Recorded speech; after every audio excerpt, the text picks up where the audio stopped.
welcome to Sebring for the third last round in the Parabolic Companies J2ICS GT3 Sprint Championship this season. We roar towards the end, just 2 more rounds to go in a double header after a week off next week for week 13. We're at Belle Isle and Bathurst, 2 pretty tight and technical and difficult circuits to end the season. Tonight though it's Sebring to kick off our American double header, second of which we've got this season. Sebring tonight playing host to round 8 of our championship. It's myself, Ewan Leary, Chris Murphy bringing you the commentary, and Chris of course bringing you the cameras as well tonight from this race, and it's good to be alongside you once again. Of course, the bumps of Sebring this time around with its slightly inexplicable 7 sectors that we were just talking about before we came to air. It's an iconic circuit though, one that hasn't been repaved in its history, and that's what gives this circuit its character. Yeah, back in Florida, this time without the rain. Last time we were in Florida, we were in Daytona and it was pouring down rain. Back it's first time here at Sebring. This is kind of the JT-ICS's, J2ICS's, this is their signature track. They ran here like 10 times during the year. Like you said, very bumpy. The weird thing for me, 17 corners, but you know, is turn 2 and turn 8 really a corner? I think they're just kind of padding their numbers a little bit. It's more like 14 or 15, isn't it? I know what you mean. But I always say this about American racetracks, they can't count for some reason. Not sure what the problem is with you lot, but anyway, none of the tracks seem to have the right amount of corner numbers, if you ask me. But anyway, we'll just go along with what they've got. But you're right, turn 2 is barely a fixture really on this circuit. It's just at the top of your screen there, actually, just where the cut through is. Actually, when you're doing a very, very short layout, I'm not actually sure if it's an option in our racing. I think it is. But if you're doing a very slow car, maybe Mazda MX-5s, you want just over a 1 minute lap time in a slower speed machine, then instead of turning left where we do it, turn 2 and 3, turn right instead into a sort of double 90-degree right-hander, and you're straight into Bishop and the Le Mans chicane at the end of the lap. It's quite a decent layout, actually, if you've got a slow car in your hands. It works quite well, but we've got pretty fast cars on here today, GT3, so it's a long way round here, just over 2 minutes in the opening lap times of the day. Bob Nova has gone fastest so far, although plenty more times still to come. This is only lap 3 for him. Let's have a look at the championship standings before we go any further and show you where everybody is. Sean Dickinson leading by 73 points now over Hayden Fowler, who you can see on the screen there. Hayden Fowler, of course, in sim. Nottavin, who has moved up into 2nd place ahead of Tyler Giselle. You can see is Teagish in our standings. Up 1 as well, because Joshua Spears has dropped down a place, and Steve has dropped, or rather up into the top 5 as well now, after that race victory he's had as well in the last few weeks, up into the top 5 now. So that's how we stand. You might be wondering actually how close Dickinson is to sealing this title, and you're right to pose the question, but there are more points available on a longer race. So 35 for a win in one of these hour-long races, but it's 53 for a win as far as I'm aware on an hour-long race. Yeah, it is. So that does extend the amount of points needed by quite a lot. On one of these days, you can score 37 points maximum. The other days, it's 57. Now, as we all know, 57 plus 37 is about 94, something like that. So, needs to be leading by more than 94 after tonight to be definite champion. Although I think we can say, Chris, that Dickinson is very sure that he will be able to close out this championship. It's a matter of when, really, not if. Yes, Dickinson's been strong everywhere, every race we've been to. He had the one kind of struggle there at the Roval. He decided to start from the pit, ended up not winning that race, but other than that race, he has been perfect. Had P1, sat on the pole for every single race, and has led every single race since then. So, yeah, I don't see, you know, unless his computer blows up and he can't race the last 2 weeks, I don't really see anybody taking over that championship from him. Well, yeah, that is the only possibility really at this stage. In the team standings, he's part of the SimCity Racing squad, who are leading by some way. As I just mentioned, they need to be leading by 194 or something like that at the end of today to be crowned champions, definitively tonight. So that's not going to happen. But Night Racing Blue are in 2nd place. It might be a better fight, actually, for 2nd place rather than 1st. Of course, we've got Notovin, part of that team for Night Racing Blue, alongside Jen, I think, as well, is the other driver there, unless it's another Night Racing team member. But anyway, it should be a better fight for second place, really, rather than first, because SimCity Racing have been dominating really over the course of the season. It's been a bit more of an extended teams championship this season in J2ICS, which has been very good to have. 3 laps complete, in fact 4 laps now complete for Bob Nova, just on your screen in this qualifying session. So 2:02.6 from him that time round. 40 degrees Celsius on the circuit. I think that's just over 100 Fahrenheit as Bob Nova goes wide. He will slow down then on this penultimate lap. There you can see it on the right-hand side, the track temperatures and so on. 2:15 in the afternoon on today's date. And Bob Nova pulls into the pit lane. That might be the end of the session. Still 9 minutes to go. But still a busy racetrack because plenty of drivers haven't completed their lap times yet. Dickinson has decided to have a slow build-up to this one. He's only just doing lap 2 at the moment, so we'll see where the championship leader is compared to the others in a moment. But in in practice, he wasn't particularly near the top guys. Now, will that be immediately written off here? Well, not quite. Dickinson's still getting up to speed with a 2:03 there. Yeah, we didn't get the normally the J2ICS guys, they run about 3 different practice sessions throughout the week, and they usually hand us the standings. I did not see those this week, so didn't get to see who was leading who was best in practice earlier in the week. But coming into today's practice, Squilliam was actually out in front before we started qualifying here in that Lamborghini. You know, I think if I remember correctly, when we talked to Dickinson after his last win, he was mentioning how strong he thought the Lamborghini was going to be here today at Sebring. So let's see if Squilliam, you know, he had a chance here a few weeks ago to catch a win, had a few mistakes, ended up second, but, you know, we'll see if maybe this will be his chance to get his first win on the season. Let's see. It's certainly a mixed-up order in practice. You know, we've heard Dickinson the last few weeks talking about the different tracks that Lamborghini might be strong at. We saw it definitely at Rudskogen. It was quick, and maybe a few signs at Brands Hatch as well, but you know, it was a very different race, I suppose, at Brands Hatch last week with the field games going on and all that kind of thing. I guess can discount that a little bit because Dickinson was so handcuffed by that fuel constraint he was under. But yeah, it was. It's been in the second half of this season where he's certainly been struck by fear by some of these circuits and some of these manufacturers at some of the layouts. See a couple of Porsches drafting, helping each other in the Ullman Straight. Just on the bottom of your screen there. Dickinson with no Joshua Spears helping him, although Spears is in the session. He's just halfway around his 5th lap at the moment, so he's a couple of laps ahead of Dickinson. Notovin goes to the top then at the end of lap 5. He's still got 1 more to go. So is Squilliam, who's in the final sector as well right now. But Dickinson's also coming towards the line. Not happening at the moment. And actually, that's going to be it for Notovin here today. Over the line for Dickinson. He moves up to 4th, and he's got 3 laps in hand as well. Yeah, Notovin just takes that top spot away from Squilliam just by 32 thousandths of a second, 32 hundredths of a second. I don't know if I'm going to say that right one of these days. But see if Squilliam's got 1 more lap. See if he can knock him off the top here in the Lamborghini. And like you said, Dickinson's still with a couple more laps up to 4th right now. Close to the wall there, Squilliam, by the way, but that's the way to do it. Round Sunset Bend, keep tight as possible and get the run if possible as well. No improvement there, 2:01.0, that's pretty good. That would have still got him 4th, or 5th in the session rather. Joshua Spears would have knocked him down another place as he moves up to 3rd as well, just in the background there. He's got 1 more to go. So has Squilliam. So Notovin deciding not to go on with lap 6, whereas Squilliam and Joshua Spears, who are running not quite nose to tail, but only 5 seconds apart or so, they are going to continue on for 1 last lap. I guess Notovin thought he got the best lap he was going to get there on that last one. Didn't really feel he need to go out and do any more, so he's going to set that target out there, and it's Squilliam's been pretty close to it. Spears with a nice lap. You know, Spears has had trouble the last few weeks as well, so it'd be nice to see him have a good finish here, even though, like you said, they're still primed to win that team championship.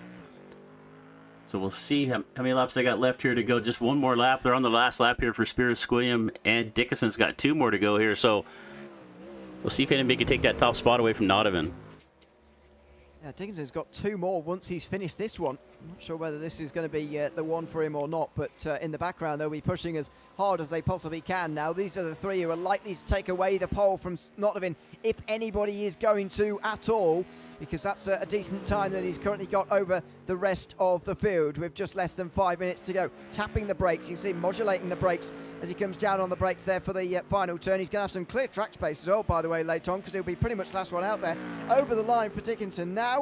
Is that another improvement? It is. 4th place. He's continuing to just climb the ladder step by step, but no big improvements in all in one go. That's not what you need. You just need to generally climb your way forward. Squilliam comes into the final corner right now as well, taking his final lap time of the session with 4 minutes to spare. He's gone out pretty much immediately. He did wait a couple of minutes at the start of the session, but he's timed this one pretty well. He's waited for some of them to come down pit lane. It's a bit of a quieter racetrack now, finding space for this last lap time of the day. Squilliam over the line. Is it going to be enough? It is. Squilliam's got enough for pole for the moment, but Joshua Spears will try and respond in the background. Will he take pole? No. He does another 2-minute lap time, and that is what you need. Under 2:01 and you'll be there or thereabouts. It's Squilliam, though, who takes pole at the moment by only 5 thousandths of a second, separating 1 and 2. Great lap there for Squilliam. You can see him using up all the extra racetrack he could, especially off that last corner. Took it way out to the wall. Used up all the racetrack. When you come off those corners, the more you can open up the wheel, not pinch the car down to the bottom, the more speed you're going to carry off there. And Squilliam did a really good job right there, taking that top spot. I think Dickinson is the only one left on the racetrack that may have a chance, and only Urco and Long Island Nerd with a lap left in their hand here. So take a look at Long Island Nerd here real quick. Just give him a bit of airtime as he completes his 5th lap of the day. He's also timed this quite well with the Dickinson as well. You can see the benefit. I've been banging on about this all season, and I know it's annoying, but it's so much better when there's nobody around you out there on the circuit, and you don't have to scrap for track space. There's nobody out there at the moment, but finally some of the guys are cottoning on and thinking, yeah, we kind of just leave this a moment and go for the last lap times at the very end when it is a bit quieter. Understand the fact that if everybody does that, it sort of negates the whole thing as Long Island Nerd moves up to 11th. But it's finally working for some of these guys. Dickinson in the background actually came over the line as well and goes to the top. Oh, he's found it at the very end here. 700ths of a second. Surely nobody's going to beat him from here. Dickinson with the best lap time of the day. Yes, he goes off at turn 1 and he knows that his job is done. Only Urco or Long Island Nerd can beat him from here, but they're only 9th and 11th at the moment. They are a long way behind, and they're never going to beat that lap time. Dickinson surely has taken pole. Took him to the last lap, pulls it out right there at the end. 600ths of a second. That's a pretty good gap over there. Squilliam and Nottingham were fighting back and forth for thousandths of a second. Dickinson just comes out, lays down a lap. Like you said, Urco and Long Island Nerd, and I thought I saw G-Bay pulling out of the pits for a lap here as well. See if he's got any more to go. So we'll see if Urkel can actually put something down here. He's sitting right there in 9th right now. I thought I saw on the message boards this week that he's been doing some practice, and let's see if he can put a lap on the board here and move up from that 9th spot. We'll see. Well, a personal best, and yes, 6th place. Good late improvement there for Urco with lap number 6 of the day. Long Island Nerd still yet to come over the line as well here in the next couple of minutes. Beaver in the Acura, the only Acura in the field, is all the way down in 25th at the moment and doing lap number 4. There's a big improvement from down there, but it's not too much in the way of gaps actually immediately ahead of him. So if lap time does indeed count, then and it looks like it will. Personal best across the board. As long as there's no off-track in there, he should be moving up here. See how far. Nope. Maybe not. Maybe there was an off-track in there somewhere. And he stays languishing down in 25th as it stands. Long Island Nerd, the last driver inside the top 20 now, with lap times still available to him. And comes over the line here in the Mustang. It's Mustang 1 and 4 at the moment. Can Long Island Nerd make it 4 of them in the top 10 by improving here? No. A 2:03.8 is going to keep it to just 3 Mustangs in the top 10. But for a track that Dickinson said that, the Lamborghini was going to be stronger than he has then he's done a very good job in qualifying. Although, to be fair, the other guys in this league and challenging Dickinson, they've all got a lot closer as the season's gone on, in fairness, compared to the opening weeks. Oh, no doubt. Yeah, we saw the first few weeks. Dickinson just had a just had control of this field. He was way out in front, but yeah, everybody's kind of closing in right there. I mean, Squilliam, top 4 are all really close right now, just all within about a second and a half, but or even less than that, I think, if I'm looking at it correctly, all within about 0.4 of a second actually. So what's crazy, you look all the way back from 1st to 12th right now, all within 1 second. So this field's pretty tight. We're going to see some, as we talked the last couple of weeks, we always have some good midfield battles, but I think we're going to have some good fights up front today as well. Yeah, looks like it. We were treated to a classic last week. Hopefully we will be again here in the race at Sebring as well. And good evening to Penny Dickinson, who comes in to celebrate. Another pole position for Dickinson. That's 8 out of 8 now.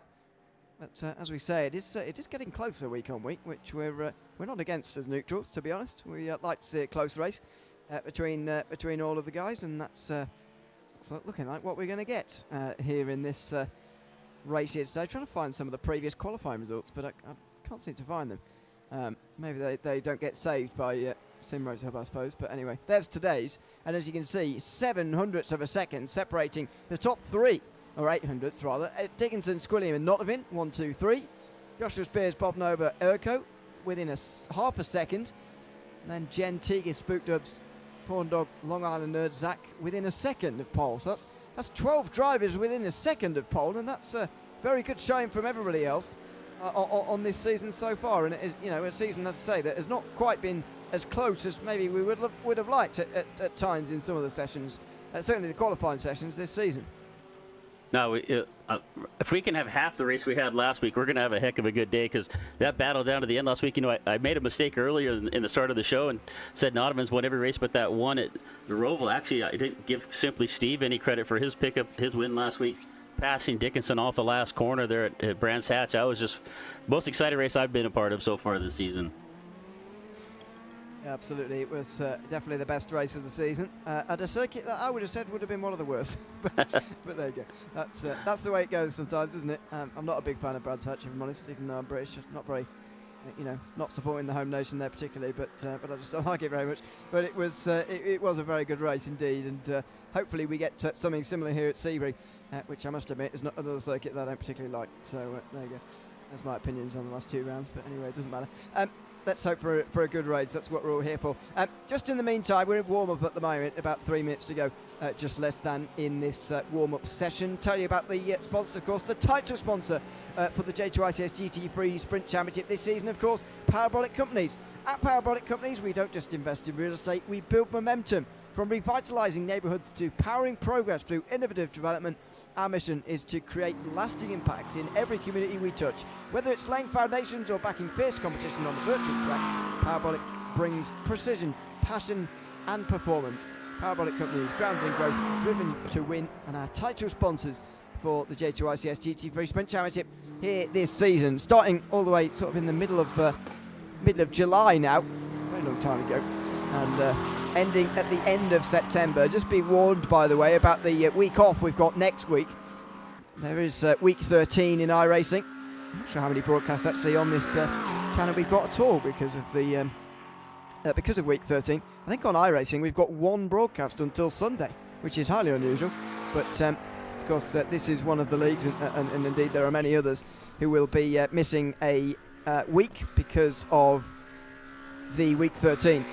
That is going up next week on iRating, so it forces everybody to take a week off a little bit, but I can't see it affecting this season too much. It's just 1 week away and then back again until the end of September. Belle Isle and Bathurst, and while those circuits at the very end of the season are significantly different, I think it's worth noting that those are probably the 2 circuits on this calendar that the walls are by far the closest, and mistakes are punished the most as well. Could be 2 of the most attritional races coming right at the very end here. Yeah, looking forward to those last couple of races. I have to admit, I'm actually new to iRacing. I don't know what the relevance of week 13 is. Oh, week 13 is when the updates all go up on iRacing, so everything new that's added into the game and any other sort of patches, anything else being fixed. Any new cars, any new tracks, all added into the system. Week 13 doesn't count for iRating, safety rating when you are racing officials. And yeah, it's just a maintenance week effectively, so it's safer for leagues not to race, because iRacing sometimes takes the system down to do their updates and whatever, fix things that they've added and so on. And so we can't have leagues going up then, because your server might crash midway through, and that wouldn't be ideal. Yeah, that would not be ideal at all. Yeah, it makes sense now. I've jumped on iRacing back in January, and I think I've only ran like 16 or 17 races myself, so I've pretty much stuck to the old American mini stocks and street stocks, so I haven't even really ventured out too much into anything else. So I understand. It's I forget sometimes that these things don't actually mean anything in the real world, and I'm just talking rubbish sometimes. Week 13, it's not just an unlucky number, but it's just the week off for iRacing. Maybe talk about the new stuff that's coming, actually, if it gets a little bit quieter later on in the race. But we'll wait and see see how loud this race does get over the course of the hour, because I'm sure it will be. From Sebring, let's have a look at the starting grid as they're just getting themselves onto the circuit now, feeling themselves up 100% to get ready for this race. And it's Dickinson and Squilliam on the front row. Notovin also was so close in qualifying. The three of them surely going to have a great race with one another. Joshua Spears, who hoped to stay with them as well, was Dickinson's teammate. Bob Nova and Urko will share row 3 ahead of Jen and Tegas, one of Jen's better qualifying performances this season. 7th place for her. It's Spook Dubs and Corn Dog rounding out the top 10, with Long Island Nerd and Zach just outside of that top 10, but still within a second of pole, by the way. Cat Daddy's 13th ahead of Black Bob Wallace. Then it's Biker Pilot and Not a Supra. Also row 8. Corrido and Sassy on row 9. And Diffusia Dallas and Sector rounding out the top 20. Pancakes and GB on row 11. They have Garlic Dog and Yomega. 24. Beaver and Pebble do get onto the start. Troy Banks at the very end. I'm not sure set a qualifying lap, and I'm not sure he's going to race either. But 26 in the field. We've been blessed with brilliant fields this season in J2ICS, and it's continued on right the way to the very end of the season, which you don't always see in any league. So that's absolutely fantastic to see this season on J2ICS, that this has been so well attended by everybody. Yeah, 27 cars in the field. Yeah, every race I've been to, I think we've had plus 22, so just a great turnout. It makes the racing a lot more exciting. It makes our job a lot easier, get things to cover, not just, you know, I've done a few races where we've had really low car counts of 10 or 12, and you try to fill an hour and a half fill of time with that few cars can be challenging. So just a great league to be a part of. Really enjoyed this season, and these guys just put on a really, really good show. And, you know, you look back there, you're running through the qualifying field, Beaver back there in 25th. You know, the last couple races, Beavers ran really, really well during the race, but unfortunately qualified poorly, and does it one more time here at Sebring. So have to see if he can make his way back up through the field on this one as well. I've just looked through the new iRacing build, by the way, with week 13 coming up next week. There's a new GT3, a couple of new cars we might see on it if we get a GT3 grid in the future again as well. The Aston Martin Vantage Evo GT3 is coming to iRacing, which I'm quite surprised / pleased about, actually. The BMW M4 is going to get an Evo version as well, but that's not really a new car. That's just a slightly developed car at the moment. The Indy Next Series car is going to be in the series as well as Mustang GT4. Not much on your over race side of things there, of course. Sorry about that. No new cars there. We do have the Mexican circuit NASCAR raced at this year, though, the Hermanos Rodriguez circuit where the F1 is and all sorts. So it's quite good as well as some other smaller track updates. So yeah, there you go. That's what week 13 is for, adding all those things in, and any other patches as well. It's what's created as well the new tyre model and tyre system in the GT3s, which we've maybe talked about a little bit less actually as the season's gone on, because these drivers have sort of been getting used to it and so on, but it's especially a feature in qualifying. Warming the tyres up in GT3 is now a real feature that, you know, didn't actually used to be a thing pre-May this year, to be honest. And you can see that even the way that formation laps, it's all the minor details in the way that formation laps are taken on these days, a lot more weaving around, a lot more seriousness about the need to weave around as well, because before there was really any point in warming up your tyres in GT3. They would always just come out warm and you'd be able to get straight up to speed. Yeah, I just thought that was for looks what they were doing back and forth. I didn't realize it was actually doing anything. So, you were rambling off. You were not rambling off, but you were mentioning all of the new updates coming out. Sorry, didn't mean you were rambling, but you were mentioning all the updates that were coming out. And everyone you mentioned just sounded like money going out of my bank account. Just $5 here, $10 there for the new tracks and the new cars. Yeah. But yeah, that Aston Martin would be fun. I can't wait to see that. I look forward to that. Should be good. I quite like the Mustang GT4 as well. I don't normally like GT4s, but I quite like that. So yeah, there you go. That's another thing to break the bank on. I think I'll be about $75. I think. That's what it sounds like. So. Oh dear. Anyway, a lot of the other ones are just refreshes for other tracks, so don't worry about that. Anyway, through the final corner, and it's classic old Sebring for us here tonight. An hour-long race in the Parabolic Companies J2ICS GT3 Sprint Championship here from Florida. Back again, Dickinson bringing them to the green flag, and we are underway. And Urko sucked through the middle there of a free wide moment immediately as Tigges tries to come through. It's immediate attacks from Squilliams. Oh, the contact between the teammates! Oh my word, Joshua Spears has hit his teammate, and he's sliding as well through turn one. Big drama off the start for SimCity Racing as Joshua Spears hits Dickinson. We've got drama between the championship leaders in the team's championship. They've hit each other towards turn one, and Dickinson's down to 10th. Not a great start right there. Sure didn't expect that. I think Spears just saw a little bit of a gap. Dickinson's still falling back, or just taking a few minutes, taking a little bit here to get the car back up to speed. But I think Spears saw just a little bit of a gap down the bottom, started to stick his nose in there, but Dickinson was there, just a little bit of contact. Fortunately, it wasn't any harder than it was, and Dickinson just kind of losing some spots here instead of going off the track and making some contact with a fence or a wall somewhere. My goodness. That was not the start for the teammates that was required, as Squilliam and Donovan, instead of trying to distance Dickinson by working together, they're working to battle each other already. This is only lap one of the race, but surely you'd be thinking at this stage, one of the three of us here who've been really challenging each other in qualifying, they've fallen by the wayside. Possibly the strongest driver, without doubt in this series, maybe not at this track, but certainly overall. You've got him down in 13th, and they're not trying their best to distance him. They're trying their best to race each other into Le Mans. It's inside for Squilliam. Notovin will hold him round the outside. A great fight between the two, and there might have been a touch there. Inside again for Squilliam now. Into turn 16, and he just edges out there, the Corvette on the outside line. Here comes Bob Nova in the background. The Porsche's going to get a run on both of them here as they chase each other around the circuit. Here comes Bob Nova. Does he choose inside or outside? Or does he decide to push them? He will push him just for the moment. Squilliam leads, but Notovin challenges, and they fight continually despite the opportunity they have to distance Dickinson, who's all the way down in 12th. Great run right there by Squilliam. Squilliam's going to lead lap number one as they come across.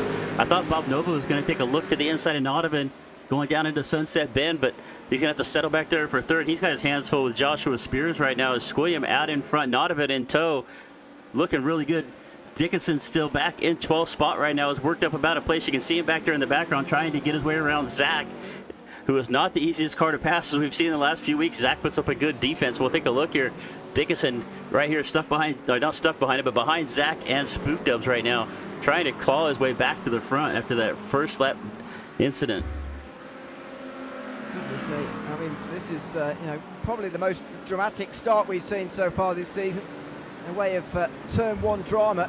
We'll get a replay a little bit later when things have calmed down, but this is pretty lively at the moment. Jen under pressure from Long Island Nerd into for 7th place. There's Squilliam.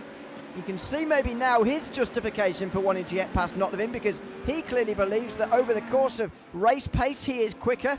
Now that he's single-filed this front group out, he is starting to distance quite a lot of the others. And you can see that he's already got over half a second off Notovin, who in turn has got over half a second over Bob Nova.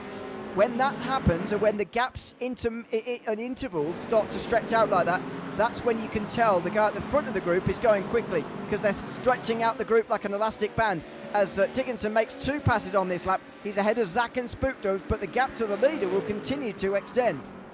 Yeah, Spook Dubs off the track a little bit. Dickinson was trying to get around him. Spook Dubs helped him out just a little bit there, went off course. So Dickinson now up to 10th, back up to 10th now, trying to chase down Corn Dog, and you can see him back there in the back. We look all the way up to Squilliam, so just a straight line of cars heading down up into Sunset Bend. Going to come around to start lap number 3. Squilliam still out in front right now, looking really good. see that elastic band sort of, what do you call it? Elastic band process? No, that's not the word, but anyway, the thing happening there that, it snaps a few off the back. Only Notovin able to stay with Squilliam at the end of lap number 2 as Dickinson now leads his group as well. Watch that happening, by the way, for 10th place as well here, as the guy at the front of the group just stretches it out gently. He might well just break clear completely of the group, or he's going to take a few with him, or some gaps are going to extend behind. It's generally, when you see close gaps like this early on, it's because of sort of an overcrowding here as people try and make up places earlier on, and they all catch up to the back of one another as a result. You can see it here at the front of this group starting to happen now. Joshua Spears under pressure from Tegish. 2 of the Mustangs, 4th and 5th at the moment, and it's a concertina effect all the way back down here to Long Island Nerd and Jen. Down into turn 7, there you can see it again. Tegish getting pretty close to Joshua Spears, who definitively the head of this new group now. Squilliam looked better in the long runs earlier in practice, but Notovin's doing a really good job staying up tight, only about 0.6 of a second back. This group back here with Bob Nova is kind of dropping back just a little bit. As Bob Nova kind of backing off the pace right here, maybe slowing Joshua Spears back to Tegish and Urko, but Urko with a really good run here as well, sitting in 6th right now. Started in 6th, still hold on to that 6th position, so hasn't had a couple good runs here lately, so see if Urko can get himself into the top 5 before this race is over. We got about 5 minutes in, so we got a long, long way to go. Yeah, we certainly have. And based on what we saw last week at Brands Hatch, who knows what's going to happen with the fuel as well. Get worried if they start coming in before the halfway mark again, and we might be in for a similar kind of race. But Squilliam certainly not slowing down to begin with here. He's trying to break free from not only the guys from further on back, but actually Notovin as well, who's so far survived this early onslaught from Squilliam, who is putting the pace on early on here at Sebring. Just over 6 minutes gone and 3 laps now completed. You can see this one long line, well, not one line, but a very long line right the way down. A few guys off the back. Pebble and Biker Pilot have lost a bit of time. Troy Banks and G-Bay did not start the race. 25 starters, but a couple off the back at the moment after a really dramatic start to this race. Yeah, Dickinson unfortunately fell back there, and they're really not coming through the field near as fast as we thought he was. Still sitting there in 10th trying to catch Corndog. One guy I'm watching here is Long Island Nerd. Long Island Nerd joined this league a little bit later into the season after about 4 or 5 races, and has shown some really, really good pace, but unfortunately he's been a victim of some incidents of not of his own, but also just had some bad luck here and there. So qualified here pretty well here, showing some good pace right here on the back of Jen, trying to look to the inside. Jen does a good job of blocking out that bottom. So let's see if Long Island Nerd can get up her. The Mustangs are looking pretty strong here with Spears and Tegish, but still Squilliam out in front with the Lamborghini. But Long Island Nerd, I think, is going to make his way up through this field before it's over with.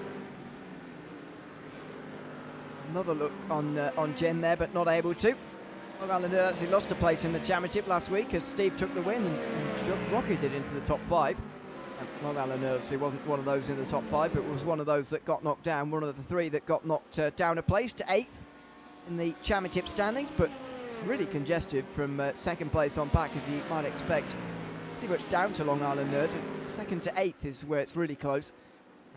You have to do well to drop outside the top 8 from here on in, I would say, as Bob Nova's under big pressure here from Joshua Spears, who's gone from the one under the pressure at the front of the group to actually putting the pressure on now to Bob Nova out front. Onto the women's straight they now come.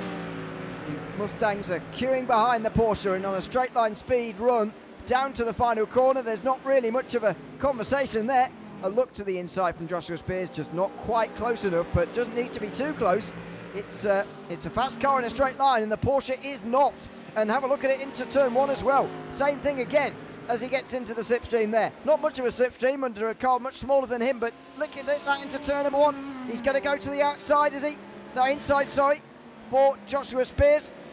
Give him the inside at 3 as well, but not quite. Is he got his nose alongside? Bob Nova needs to give room to that large Mustang down the inside. He's still on the outside in time for turn 5. Is he going to get the space in return? He certainly will. And Joshua Spears still on the outside here. He's got to now power around the outside of Big Bend with Tegish right behind him.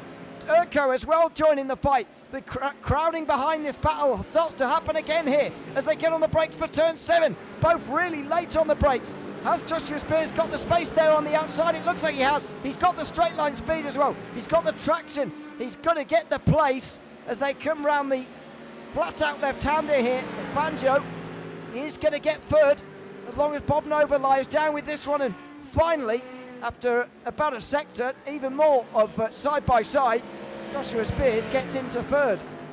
Great battle side by side. So I like working with this league. They put on some great races, great drivers here, good races, gave each other plenty of room right there. Joshua Spears had to get by Bob Nova if he was going to have any chance to run down Donovan and Squilliams. They're starting to run away, but Bob Nova did a good job of tucking back into line there as soon as he could. But once Joshua Spears got by him, because if he hadn't, he had a train right there with Teagish and Urkel were just going to go past him as well. So Bob Nova did a good job getting down in there, but at the same time, Joshua Spears, you can see already starting to clear him by about 0.6 of a second and set his eyes on that top two. So we'll see if he can find some pace here and catch up to back in Audubon. Penny reminding us, of course, that Sean still has 50 minutes to work his way through the field, and he is going to have to work his way through on all of these guys all pretty much at once here. It's they're not sort of going to be picked off one by one. He's going to sort of do this one after the other relentlessly, all in one go, really, to get up into the excuse me, into the top three in this race. Further behind, that's Corndog and Spook Dogs, is it, side by side? I think it might be for 10th place. And Corndog in the Audi keeps top 10. Oh, Spook Dog very close there. Look down the inside into turn 3. There's action everywhere so far early on here from Sebring. Said earlier on, not always a fan of this circuit because sometimes it can get single file and a bit difficult to overtake, but so far it's been 10 minutes where that has not been a problem. No, it's been 10 minutes of excitement so far.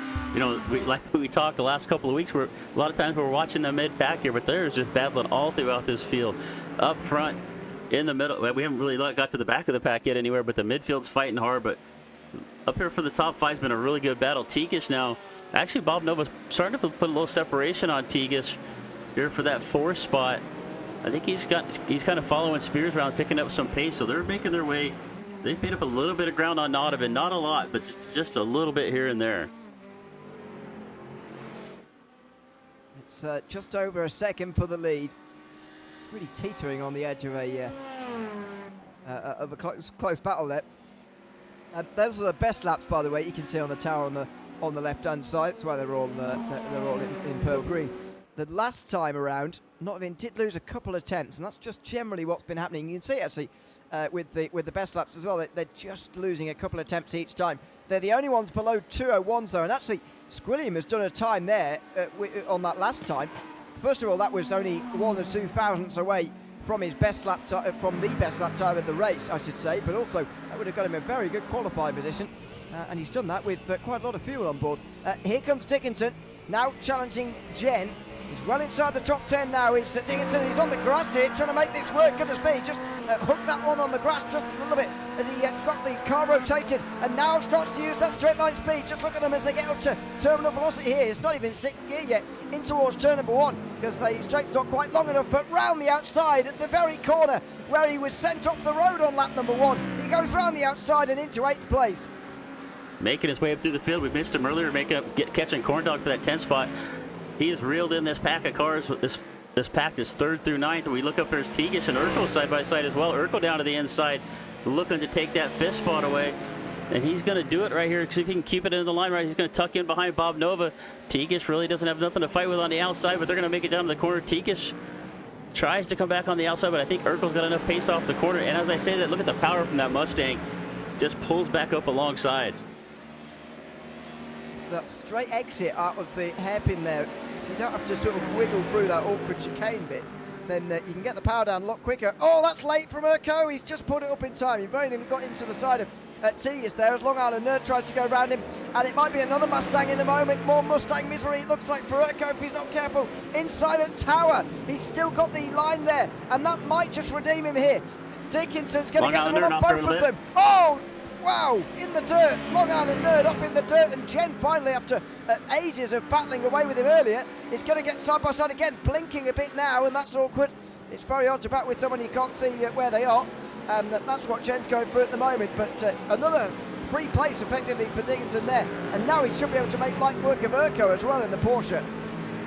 Yeah, Urkel tried to get around Teagish, made a little bit of a mistake and almost lost 2 or 3 more spots, but now that opened up the door for Dickinson up to 7th now, right on the back bumper of that portion. Urkel, see if he can take a look to the inside. He's going to look to the inside here late.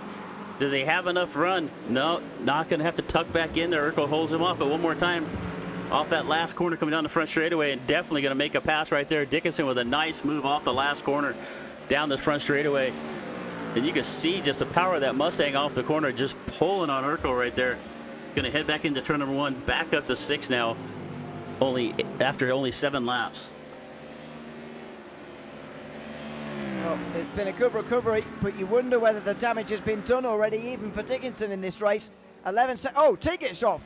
Where's he done that? I didn't even see him. He's so far off. Oh, near. He's spun to the inside at turn 3. He's struggling to get it going here. He is, but he's waiting for everybody. Oh, what a nightmare that is. Down to 20th, and well, we'll have another driver to watch come through the field, I suppose, although he's not going to get quite as far up as Dickinson, I would have thought. Clips that inside curb, it spins to the inside. Oh, just hit the wall quite hard as well. Just a little bit of a mistake there from Teagish. Unfortunately, you're having another really good run. Just one little mistake there is going to, well, all the way back from 5th, all the way down to, where did he end up in 20th? That's all going to be a long way to come back through the field. And damage as well, pretty big damage on the front of that car. You can see the front right there. He's minutes from safety in terms of actually being able to pit as well. So I saw Bob Nova do something very similar actually last lap, but that Porsche is a lot more nimble, skipping over the curbs on the inside. I think he was side by side with Teagish actually a lap ago. Might see it here. He went wide the previous corner, and it was Teagish down his inside. Someone was skipping over the curb, and then you can just see it a little. There you go. It was turn 4. And I did see him get a slow down, Bob Nova, at some point. That would have been what it was for. He bobbled over the curb there at turn 4, but, you know, the way the Porsche there just ate that curb up, you'd think the bigger car would be able to monster over the curb a little bit more, but actually, it's strange that, I think because the Mustang's so long, and that affects the balance in some technical, scientific ways that I don't understand, the Porsche's able, because it's sort of smaller and not as long, it's able to skip over the curves a little bit more, and on that evidence, yeah, it's a bit of a better car or at least a more forgiving car through turn 3, 4 and 5. The Mustang's probably a little bit heavier, like you said, but maybe a little stiffer suspension on those as well. It doesn't take the curbs near as well, but, you know, Bob Nova, like you said, Bob Nova just drove right over it like it was nothing. We look up here at Squilliam now stretches lead out to about 1.5 seconds. This is going to be Squilliam's race to win here at this point. He's got the pace. He's been setting the best lap times. Oh, as I say that, Nodovan had a little better lap time that last lap, but Squilliams looked really solid right here. But he's still got Joshua Spears, Dickinson trying to charge their way back up here. Actually, it looks like Spears may have lost a little bit of time here, back about 7 seconds away from this group. So I think if anybody's going to challenge Squilliam, it's going to be Nodovan or Dickinson if he can just make that clean pit stop. Yeah, as you say, Nodovan did get on the last lap, but actually lost 4 tenths in the first 2 sectors of this lap. So obviously first 2 sectors in iRacing, it's what I would describe as sector 1 in real life. But anyway, that's for another day. It's effectively thrown that away really, and that gap goes to comfortably over 1 second now because of that. Bob Nova's been caught by Dickinson. Long Island Nerds still got Jen behind, and this is a battle that has just continued on so far. The big group is now from Corndog backwards in 8th place. And effectively that goes all the way down to 18th. Teagish is not quite back involved in this group again, but this is the sort of group that he'll have to fight through later on. Yeah, it'd be different if you're trying to come from the back and everybody's really spread out, but when you come up on these groups of cars, it's just going to make it even more challenging to make his way through. So, yeah, Teagish has ran really, really well the last few weeks, but charging through this, I mean, look at that pack of cars right there. He's going to have to try to come through. That is quite the challenge he's got ahead of him. Yeah, Urkel might have had an incident here. Okay. He has been missing actually. He's back to 15th. Now I mention it. Oh, wow. That's a Porsche spin. Just turn-in spin, really, through turn 1. Oh, and he's had to be very careful getting back onto the racing line. He's, sort of no good way of doing that, really. And here you can see it. Oh, that accurate. We'll be pleased, but again, not much you can do. All the way back to 15th. Maybe. Yeah, I think it was Beaver. Beaver's actually moving up. We talked about that earlier. Beaver started back in 25th. All the way. If Beaver could just qualify the way he's been racing here, he's up 11 spots up to 14th right now, coming through this field really well. just needs to start a little further up towards the front. We'll say it every week until he qualifies better, because we've seen it for the last few weeks now at Rudskogen, Brands Hatch, and we're seeing it again here at Sebring. It's the biggest mover forward in the races. Two teammates close together. We weren't about to make contact with each other, but Zach was pretty close to Corndog there, coming down in towards the hairpin. And behind Sassy, pretty close as well. There's Dickinson. He's passed Bob Nova and now up to 4th place. But again, the gap to the leader staying the same. It's actually grown a little bit. It's 11.6 seconds now to Squilliam, who leads. That is quite. Dickinson is going to have a little bit better pace, but he's Squilliam's been running solid laps, as we said. That he's not been able to shrink that distance down, that gap time down a whole lot.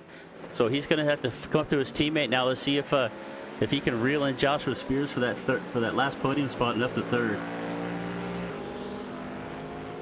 40 minutes still to go. So 2/6 of the way through.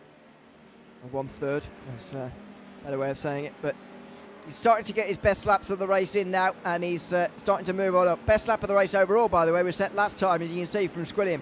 Although he's about to wipe that away now with this next lap time. 2:02 rather, in the session. Dickinson 2.5 so far. In the 2s again there, but 0.9 that time round. Corndog under a lot of pressure there from Zach in the background, and won't be surprised if this is a personal best for Zach maybe, or maybe the traffic just too thick at the moment. Into turn 1. He had a proper look there, and he's so close to the back of the Audi, almost hit him through turn 1. Actually has to go off the side of the circuit. Now the teammates are side by side, although can't actually see Sassy anymore. Oh, now you can. That's super awkward. Blinking car in the middle of a fight. And the teammates need to work this one out. Look at the gap that Corndog has gained, and the gap to the others closing. Cat Daddy and Beaver right behind now because of that side. Oh, dearie me. This has all been created by the teammates. They might well get a freight train either side. Oh, there's contact there, and now there's going to be aggro into the hairpin itself. Late on the brakes from Cat Daddy, dearie me. Sassy there has very much dug a hole and jumped straight into it there, because that's 14th place, and it came from battling between teammates. Yeah, Beaver looked to the outside. We've got a 3 wide here one more time. Urkel trying to get back up through there. But Cat Daddy with a bold move, making that 3 wide into that corner. Got by 2 right there at one time. But it all started back when Zach was looking to the outside of Corndog and had to check up and check back into the teammate of Sassy. And then Sassy started blinking a little bit there. I don't think anybody really knew where to go. With that car blinking, it's really tough to know what to do in that situation. So good job. Nobody really even, lucky we didn't have an incident there, to be honest, but that was some really great racing. Around the outside there for Blackburn Wallace, that was, and Corrido comes down the inside, misses the apex at Le Mans slightly, just about got enough space to wear that. Oh, and 3 wide is that with Sector coming through in the Corvette. It is 3 wide down the Ormond Straight, I think, although the Mustang has maybe got enough speed to power out of it here into Sunset Bend. Has it quite? Oh, outside, squeezes through. Not much of a gap there, but Corrido squeezes through and takes 15th place, or 16th place rather for now. And Blackburn Wallace, and then Sector, just in the 3rd place of the group. This is where it's happening at the moment, from about 10th place on backwards. So much battling again inside for Blackburn Wallace, round the outside for the Mustang, holding firm through turn 1. We talked pre-race, and I don't think any of us had all this 3 wide racing on our bingo card here for Sebring, but these guys are doing a really great job running this 3 wide throughout these corners. Oh, we got is that Cat Daddy off right there? And hard into the wall.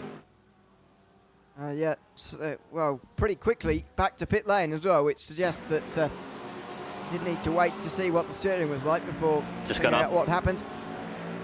Just got off on the curb over there and got in the dirt just a little bit, just enough to lose the rear of the car.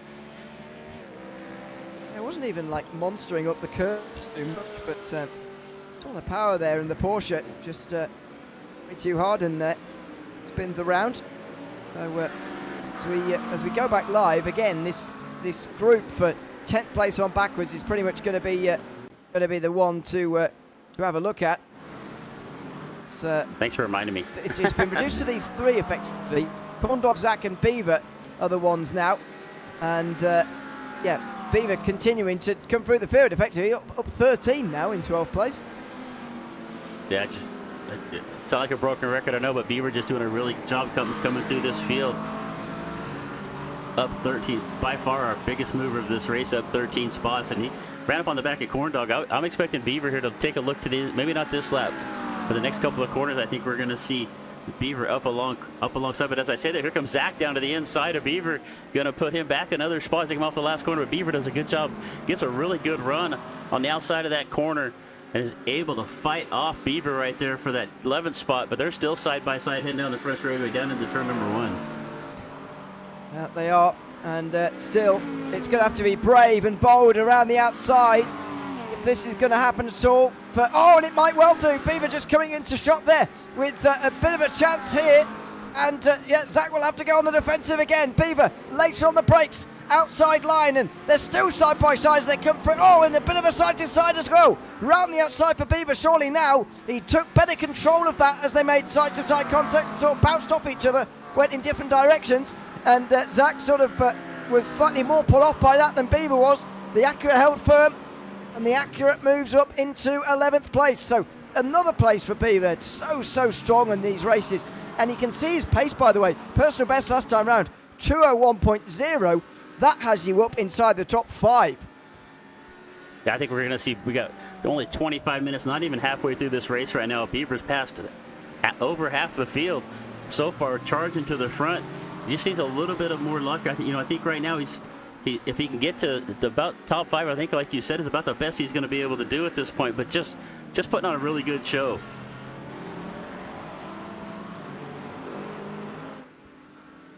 Well, this is a great fight back from Beaver at the moment, and a great race as well so far in this one here at Sebring.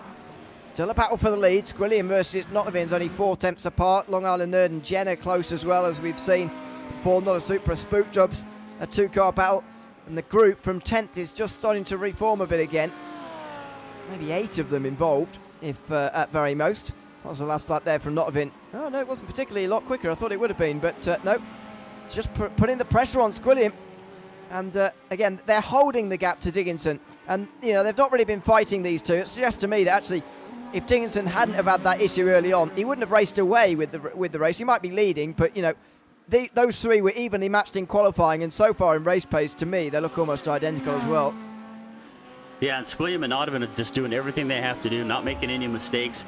Squilliam had almost a second lead on Nottingham. Nottingham's done a good job reeling him back in.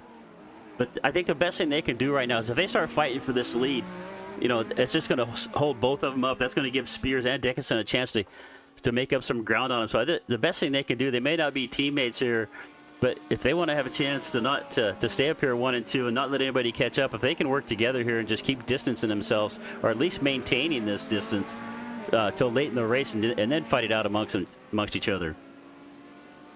Yeah, I mean, it's you could say that this is unfortunate really, because it wasn't Dickinson's fault, certainly, in towards turn number 1, and effectively these two have had a 12-second head start now, and they've effectively started the race from about 20 minutes in, and they're on the same speed with these two. Obviously going to see this out now, the gap between them and Dickinson. Obviously don't know who's going to win out of these two, but in terms of if there's no mistake, Dickinson's not going to catch them in the amount of time that we've got remaining. You wouldn't have thought, bar any disaster, but you can say it's unfortunate for Dickinson, as I say, but you've got to remember that for the last 2 weeks, it's been Squilliam in this position. How many times in the last 2 weeks are we saying if he'd have had this track position and he'd have started the race right behind Dickinson, then he had the speed to stay with him? Maybe less so last week at Brands Hatch. Squilliam was maybe a 10th or 2 away, but at Rudskogen, the race was pretty much decided at the first chicane when Dickinson got out front leading on his own, and Squilliam was overtaken into turn 1 and 2, putting him down to third, making him make an overtake for the first 5-10 minutes.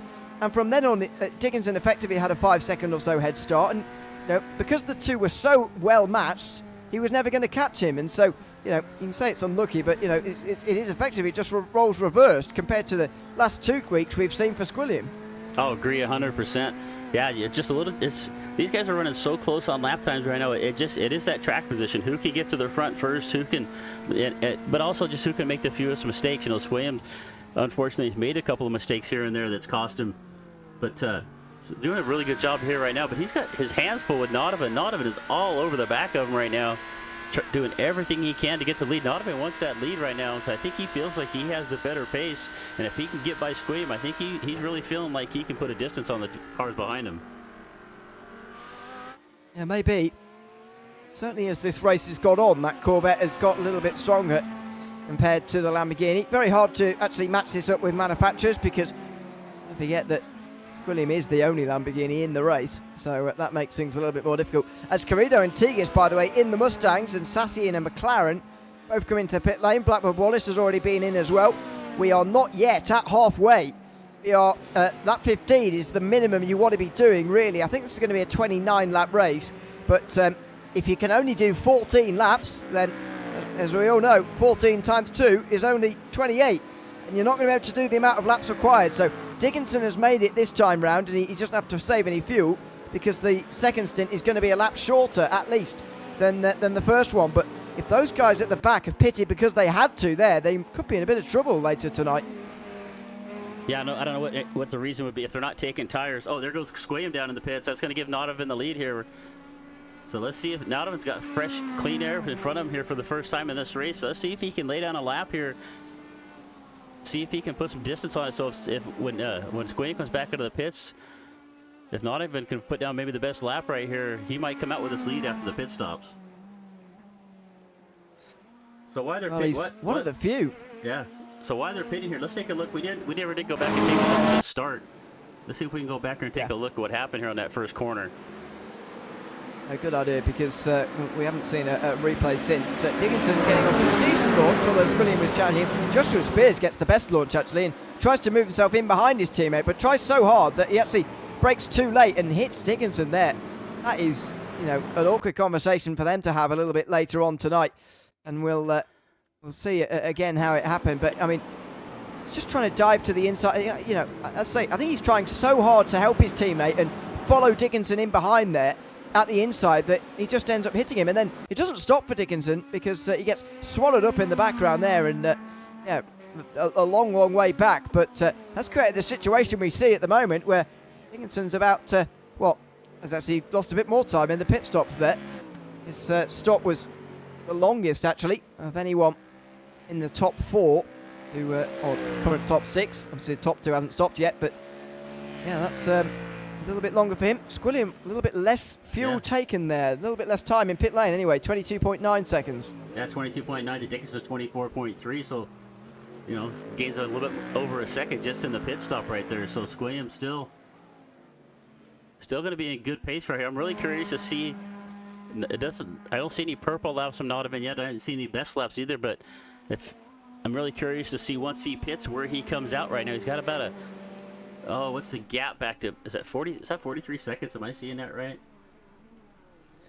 Yeah. I think so. So here's Nodovan in the pit. I'm assuming a pit stop does not take 43 seconds, but. Yeah. Well, the actual stop itself does take about 22, but it's the drive through the pit lane as well, which is about 20, which should make this very close.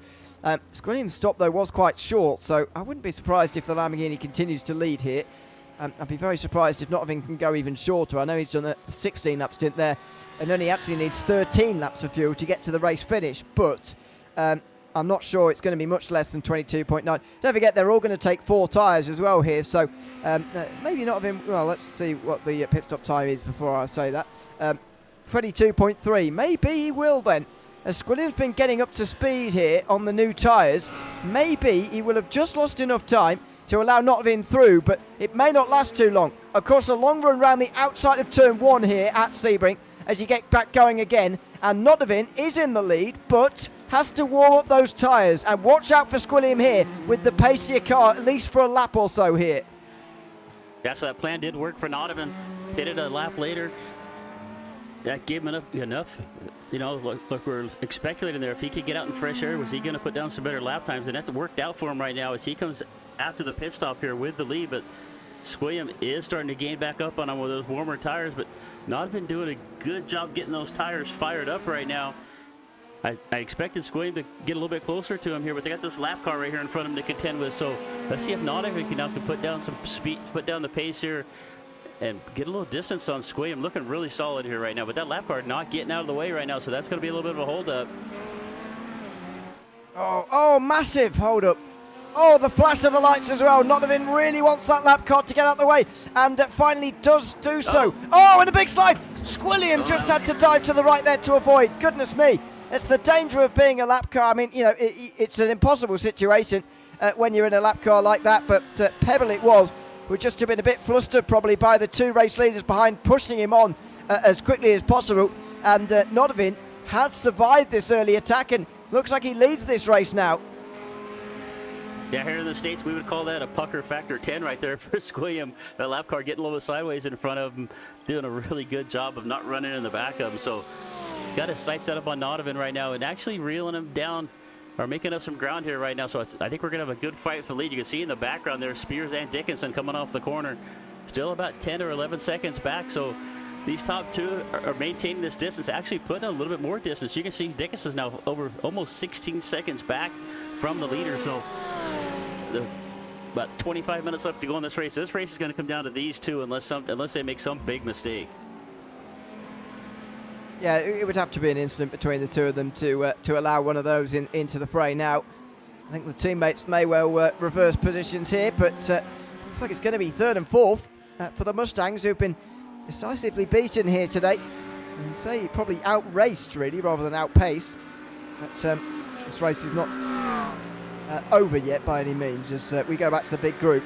This is for 10th place. It's obviously not quite as big of a group as it was earlier on. It's just the four of them now, but that was always bound to happen. Jen comes in again. What's happened to Jen? She had an incident here earlier after or is it he or she? I'm not sure which. I just think Jen's. But, after running, Jennifer, I think is the full name. But let's see what's so after running what's gone on here. Yeah, after running up front most of the day, just gets loose and they're gonna make a little contact with that Bob Nova there. It looked like, and Long Island Nerd there as well. And Bob Nova's been in for over 2 minutes, so that might be the end of his race. Whereas for Jen, it's just a now finally stops in the box. Sorry, that was taking quite a long time there, but finally stopping in the box. I think that's a oh no, pit exit as well. There's just 3 seconds in pit lane. Yeah, I think Bob Nova's called it a day. Looks like it. Beaver maybe has. What happened to Beaver? Have I missed something there? 7.5 minutes in pit lane for him. Looks like there might have been an incident here we missed somewhere. It looks like going down into the turn 1. I was into the top 10 before this happened, by the way. This is on the in-lap. Just wow. Saw the back of the car come around, and he tried to chase it, and just the car snapped back around to the right. I've done that myself a few times on the dirt track and ended up in the wall, so I know how that feels, but unfortunate right there. Beaver just having such a great run. Sorry to see him out right there. Yeah, that looks like the end of the day.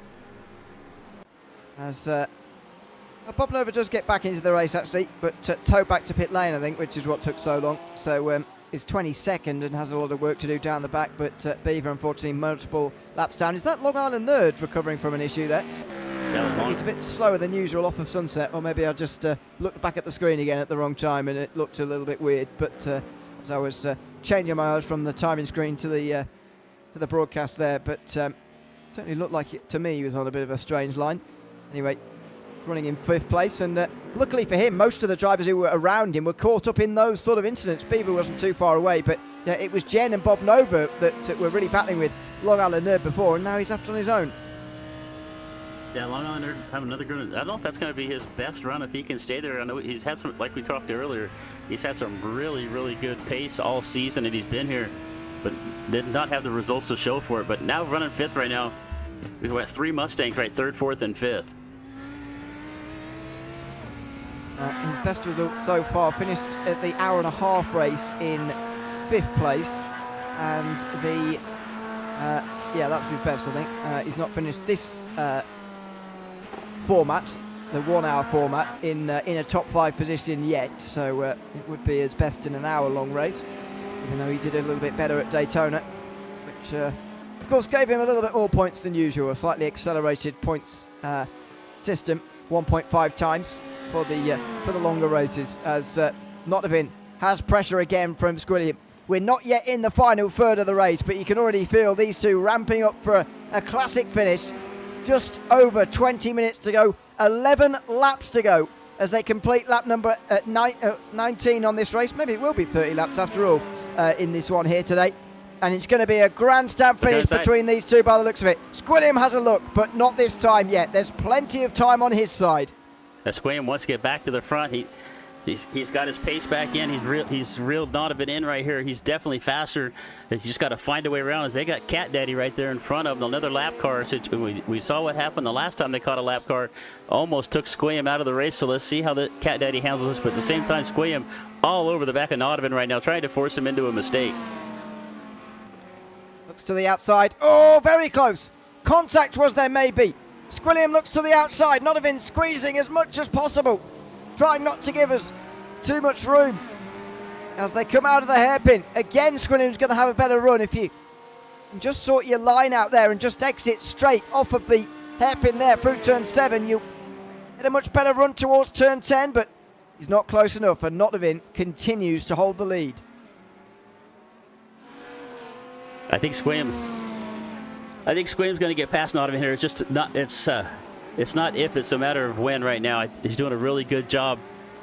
Nottavin's looking. I guarantee you, Nottavin's looking in that mirror right now and just hoping he doesn't make a mistake. Cat Daddy does a good job of just kind of getting out of the way right there, not getting in the way of these leaders. We got about 20 minutes left to go right now. Squilliam definitely the fastest car on the racetrack, but he has got to find a way around Nottavin and do it quickly. Well, it just depends whether, something similar to what happened in the first run is going to happen again here, because if Squilliam does have the speed early on and not late on, then yeah, he does have to do it pretty quickly. But if this is different and Nottavin doesn't have the pace advantage in the late stint like he did last time, then time is on his side. Squilliam, he'll have 10 laps to go, including the one they're about to begin now. Unless they really start fighting a lot, but I can't see that happening to us. They'd have to start doing 2:05, so that's not going to happen. So it will be 10 laps to go. And Nottavin has either got to weather a storm here for a moment and then pull away later, like he did last time, or he has got a very long 10 laps ahead of him. Takes a look to the outside right there. He's going to have to settle back in. Trying to do, and if you can get to the outside, sometimes like that on that car in front of you, make them tucked down into the bottom of the corner, you can get a little bit better run off, but didn't quite work out there for Squilliam. As we have McBee in the YouTube chat there wanting to point out Supra's moving up through the field. Started back in 16th, up 9 spots up to 7th, and it's got Spooked Up right there in front of him for 6th. I would very much like to speak to Noel Supra, I've got to say. I want to know whether he's really from Belize and what the story is there. Is that what that flag? I had no idea what that flag was, so. Yeah, it's the Belize flag. It does say it as well there, but I did know the flag. Oh, yeah. Maybe MCB will decide not to say that in future, because we've just shown Not Super there and have gone straight off the circuit with the cursor of the camera on the car there through turn number 5. But there you go. I wonder what Belize is like. I don't know. I have no idea. I'm guessing Spooked Ups would rather we keep Super on the camera, so he keeps doing that. But have we seen Spooked Ups all season? I don't recognize that name. Or am I just missing it? I don't think every time. Well, I could be wrong. My memory is famously bad. So I'm not entirely sure. I'll investigate. Excuse me. I'll investigate that in a moment. Obviously, the standings don't have the nicknames on, and I've got a cross-reference with another document, so I'll do that in a moment. But anyway, 17 minutes to go for us to still do that as the battle for the lead continues.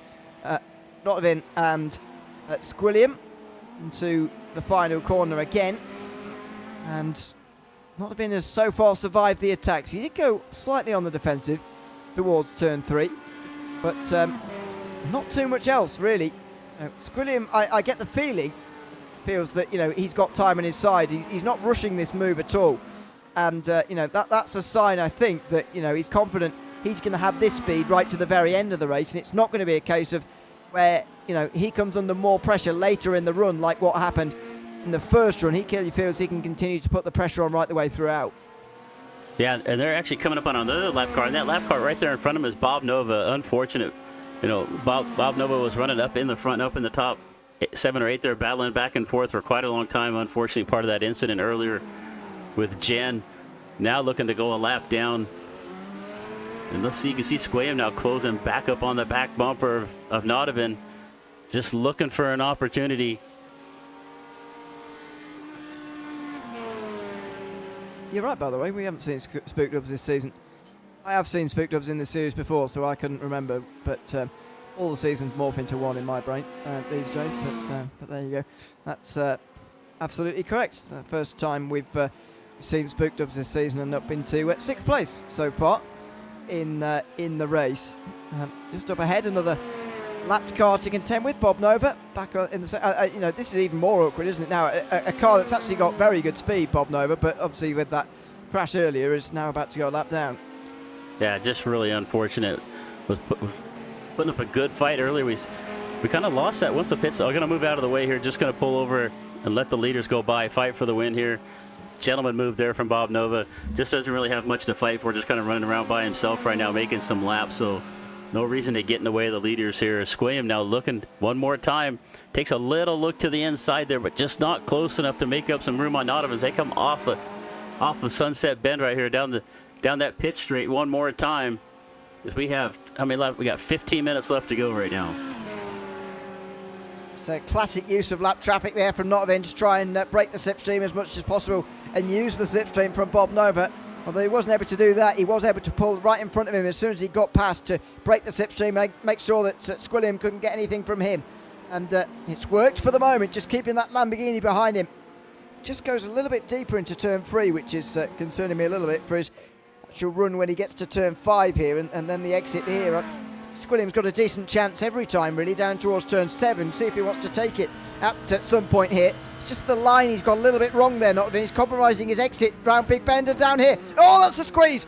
Oh, look at that gap there. There was basically nothing. Just about a Lamborghini width, and Squilliam very nearly tried to squeeze himself down there. He's got a decent exit as well because Nodovan was just compromised. Had to defend that time round, otherwise Squilliam was going to dive for the inside, and again he has to defend into Cunningham Corner.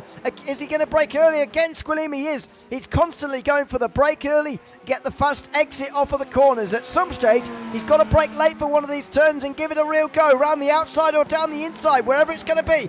Is it Kia maybe into Tower? Not quite. Again, brake early, late apex, better exit towards Bishop, but he's not even got the better run really this time. He's got to be brave and commit to one of these overtakes because he is putting Nodovan under pressure. Great race right here. 2 weeks in a row now with some fantastic racing here in the JT/ICS. William doing everything he can. I got to give a lot of credit to Nodovan. That black Lamborghini is just filling up his rearview mirror right now, and he is not making any mistakes. He is holding tight.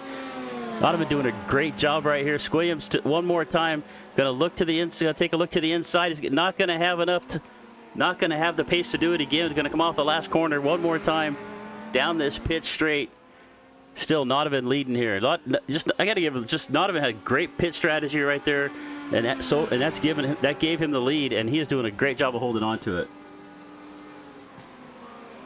Such a good job of defending so far, but he's got 7 more laps here. Not what he wants to hear, really. Battle's been going on for a long time now. It's been about a quarter of an hour since he left the pit lane. You see what I mean about the lines, by the way? Slightly different through 3, 4 and 5. And again, Squilliam gets such good... Oh, not quite that time, but normally such good exits off of turn 5 there.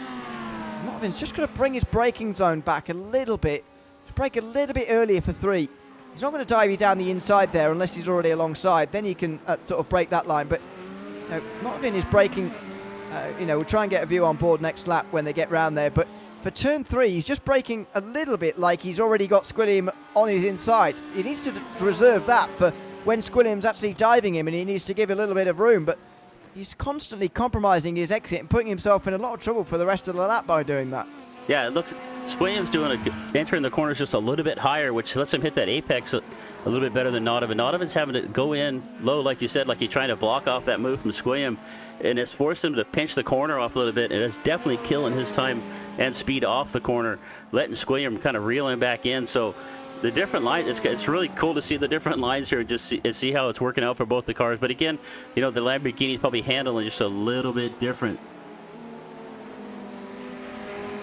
we'll see if we can go on board with the early part of this lap and just explain the differences. But maybe Squilliam's going to be ahead by that point anyway. He's got a very good run out of the Mont corner this time, and you can see why Nottingham been trying to use the lap traffic a little bit on the straight here to try and keep him behind.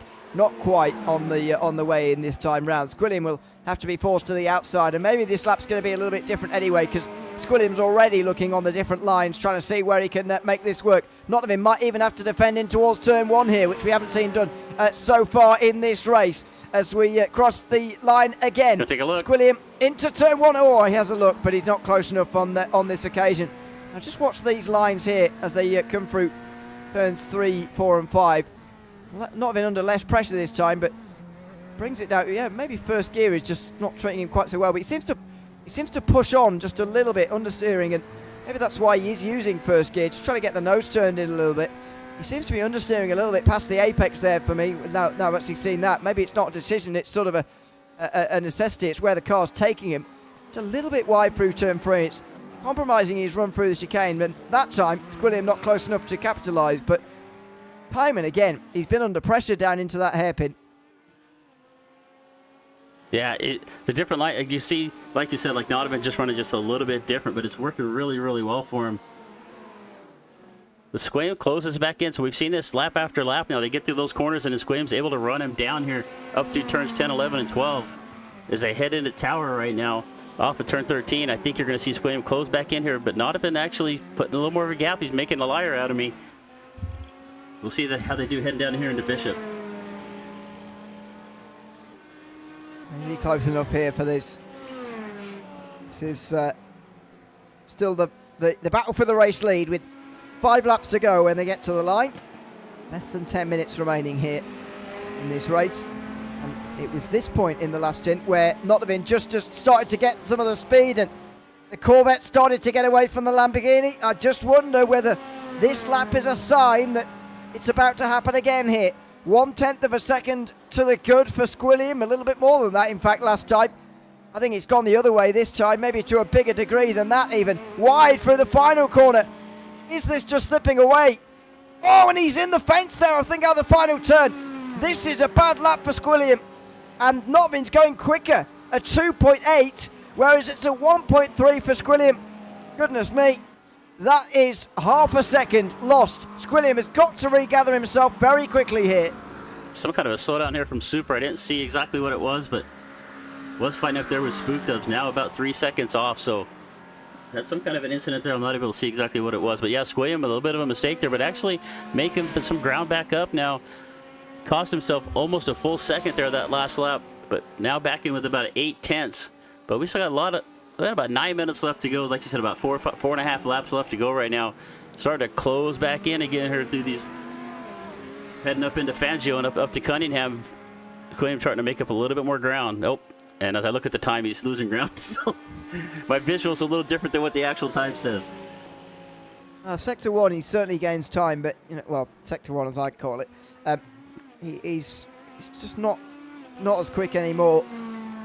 I mentioned it earlier on, and I didn't know the answer, but I had an inkling that maybe Squilliam didn't have as much time as he thought, because I know he didn't pass Squilliam on the circuit, Nottingham, but the way that Corvette was behaving in the last 10 minutes of the first run, you could just see that it was quicker than the Lamborghini, and when you can just see it, that's when you know it's actually a very pronounced difference. Normally, actually, in these races, it's sort of a timing screen thing. You've got to look into it to actually see it, but actually you didn't even really have to look into those two. You could just see the Corvette was more planted, more settled, getting more comfortable as the race weared on, and I think Squilliam is right up against it now. If he can overcome that and win this race from here by making an overtake, then I'll be very, very impressed, because it's going the wrong way at the moment. Yeah, definitely. Early on I thought it might have been Squilliam's race to win, but Nottingham just planned it out really well. Like the Corvette definitely had more pace towards the end of that stint right before the pit stop, and it's showing here late in this stint as well, as he is now still about 7/10 of a second. So Squilliam's still within shot. If Nottingham makes a little bit of a mistake, and he's been pretty flawless at everything we've seen. I'm sure there's probably been a few little mistakes here and there, but Nottingham's looked really smooth throughout this whole race, and Squam's just sitting back there right now, just hoping he has a little bit of an off, gets a little bit loose, maybe misses a breaking point at some point or another, gives him a chance to reel him back in. So just a few laps left in this race right now. And Ottovan looking to get his first win of the season, would be our fourth winner in this, not, what are we, 8 races into this season right now. Yeah, and that's pretty good record to have, I think. After the first 3 races where Dickinson had won them all pretty comfortably, we're thinking, well, is this going to be a 10-race win season? But actually, I think this is, of all of the ones where somebody else has won, this is probably the most deserving, I would say, without taking anything away from the other 2. There were issues, things in here and there, but the pace for Nottavin and Squilliam from here has been very, very good. And you can say yes that Dickinson, as Carrillo just lets Corndog through there, you could say yes that Dickinson had that issue in towards turn 1, but actually if you look at it since then, even when he's got in the clear air, as he has been in this last stint, he's been actually losing time to those 2 out front, who have been battling amongst themselves as well. You can see the teammates running here, nose to tail. This is a legitimate order we're seeing at the moment. Those 2 out front are actually quicker and pulling an extra gap over Dickinson in this race. Yeah, 15 seconds. They're 15. This battle right here for 3rd and 4th, is about 15 seconds back off the leader. Dickinson has now reeled in Joshua Spears, his teammate. They had that first lap incident together, like you said. So let's see if Dickinson can find a way around. Back here in 4th right now, reeled in Spears here towards the end of this race. I don't think there's going to be any team orders. I think Dickinson's going to have to fight to get past him. And we might have a good battle here for 3rd before this is over with. Looking up towards the front, it's still about 0.8 of a second back. So we'll keep an eye right here on this battle for 3rd and 4th with Spears and Dickinson.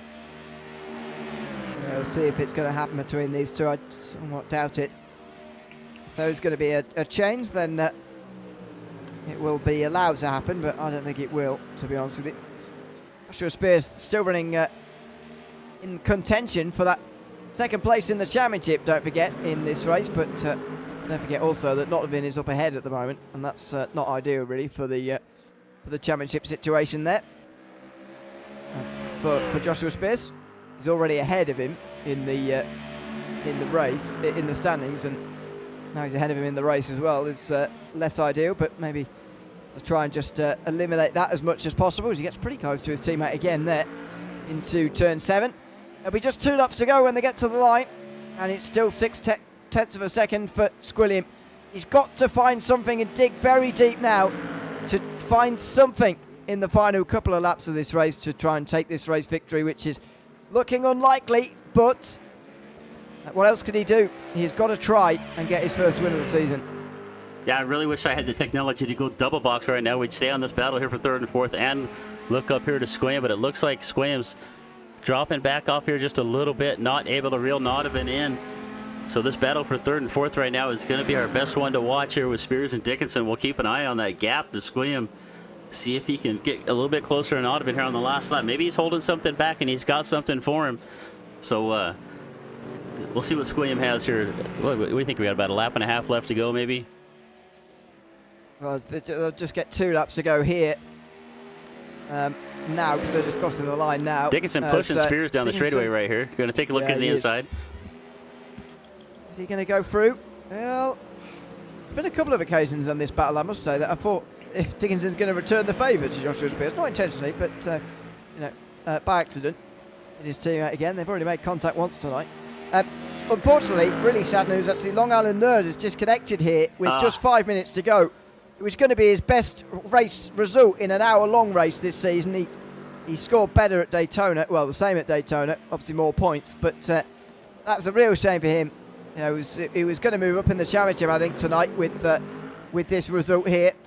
Move ahead of Cat Daddy, I think, was going to happen. Steve's not here today, of course, so probably would have moved ahead of him as well. But yeah, that's really sad. Out of the race. And will finish, unfortunately, down in 24th, which is far less than he deserves. Yeah, it's another great run. Going to be up there in 5th. Was really hoping he's going to hold on to that spot. He's running really, really well. That disconnects are just a terrible thing. I had it happen to me last night. It's really disheartening when you're running well in a race. So feel for him there. So Long Island Nerd, come back, fight one more. Come back. We'll see him in 2 weeks, I'm sure. Yep. We've taken a week off next week, of course. Out for the lead 4/10 of a second.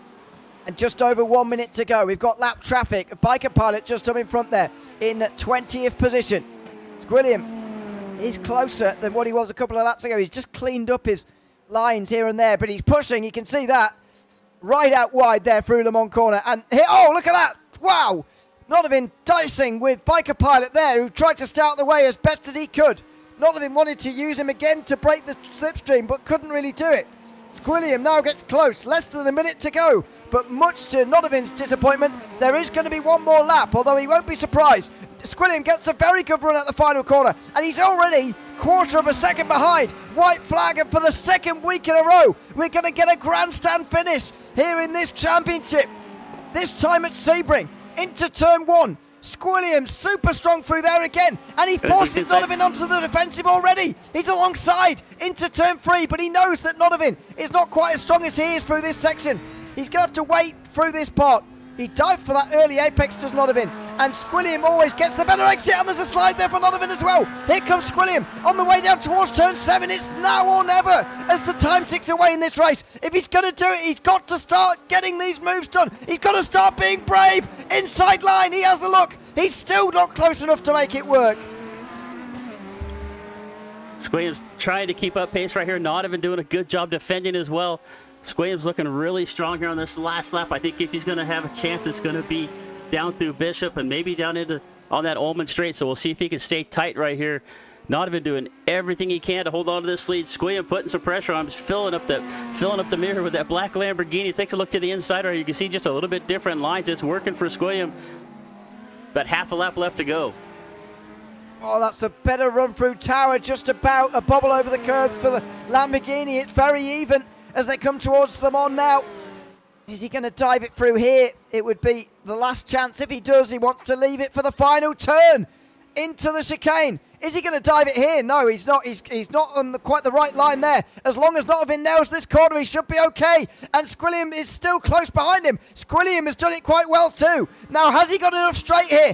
Has he got enough straight line speed? I'm not sure that he does. He's still a car length or 2 behind, and he's not gaining too much in the slipstream. The Lamborghini not quite strong enough. Oh, as he goes for it, does he? Oh, it's the final corner. He's on the inside line. There's no contact. It's clean between the two. Notovin gives him just about enough space. There's going to be a race to the line. Oh, he's going to do it just about. He gets clear in time for the line, and Notovin wins from Sebring. What a great finish between the two. Squilliam gave it everything at the very end, but Notovin holds on for his first race win of the season, and it comes by an extremely small margin after an hour of racing. It's 113 thousandths of a second that separate them. On the last lap as well, Dickinson gets past Joshua Spears. There's a change for third on the last lap. For the second week in a row, it's a last lap battle that decides the race winner, and this time it's even closer than last week. Notovin, though, closes out his first win of the season. Another fat 2 weeks. Who thought we'd have 2 weeks in a row coming out of the last corner, the last lap, coming off the corner? Squilliam did everything he could to get up alongside of Notovin. Notovin had just enough pace off the last corner to win the race. And as we were keeping our eye on that, Dickinson also made his way around Spears to get up to third on the last couple of corners of the race as well. So Dickinson, after starting on the pole, fading way to the back early on, makes his way back up onto the podium. It just shows, doesn't it, that, Squilliam was giving it everything throughout all of that race, and I was saying at times that maybe he could have been braver on the brakes in certain positions and trying to get through, but there wasn't an awful lot he could have done about that to try and get through. And I think he showed on the last lap there that he was absolutely pushing 110%, tried everything in that race, but just couldn't get past. And oh dear, as Carrido's run out of fuel here towards the line, he's going to lose quite a lot of places. And someone might have to push him over the line here into 19th place. Oh, just about make it. There you go. But yeah, and too right for Notovin to celebrate as well. That's a great win for him. But as I say, Squilliam absolutely gave that everything. I think he showed it on the last lap that actually he probably couldn't have done anything else. That last lap attempt was effectively his last chance there, and he gave it everything. Gave it everything he had. Unfortunately, it came down to that pit stop. Squilliam's pitting a lap earlier allowed Notovin to get out there, get some fresh air, some clean air actually, and just put down a good enough lap that when by the time by the time Donovan pitted, he came back out in front of Squilliam, and Squilliam was just not able to find a way back around.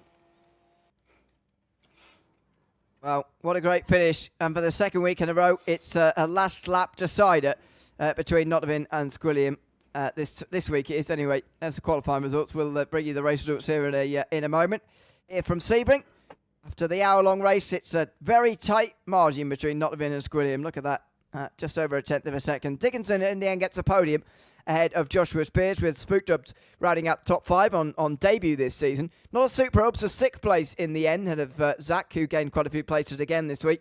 Tigis, Corndog and Urko round out the top 10. Tigis recovering from hitting the wall, don't forget, to get 8th. Sassy finishes 11th, then of Garlic Dog with Blackbird Wallace behind. Pancakes and Sector round out the top 15. 16th place in the end went to Yomega.